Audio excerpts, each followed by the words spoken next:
Эпле Лев Артурович, классикалық шығармалардың суретшісі, графигі, иллюстраторы.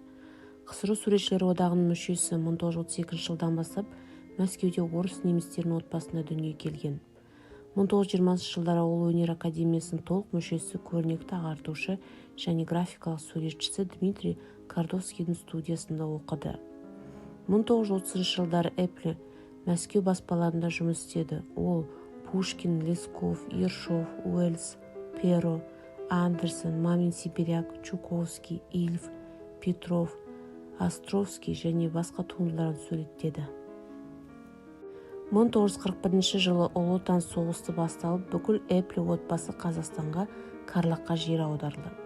Қазақстаннан Лев Артурович Оралға жіберілді. Онда 1945 жылға дейін Севурлакта ағаш кесу жұмысында қызмет істеді. Соғыстың аяқталуы оған бостандық бермеді. Ол тек мәжбүрлі жұмыстардан босатылып, арнайы қонысқа тағайындалды. Елбетке 1947 жылы көшуі рұқсат алды. Мәскеуде және басқа да ірі қалаларда тұруға тыйым салынды.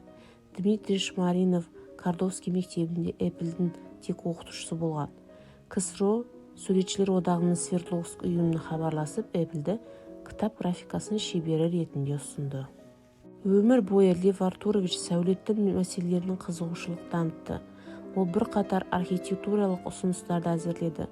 Соның ішінде ғарышты жаулап алушыларға арналған ескерткіш жобасы. 1960 жылдары Асуан бөгеттеріндегі достық монументі жобасы. 1968 жылы ол үшін сәулетші Заславскиймен бірге халықаралық байқауда ынталандыру сыйлығын алды. Өмірінің соңғы жылдарында ол Пешеград жаяу жүргіншілер қаласының қала құрылысы идеясын әзірлеумен көп айналысты. Бұл жұмыс туралы есептер Свердловск және Мәскеу сәулетшілер одағында жасалды. Оң пікірлерге ие болды.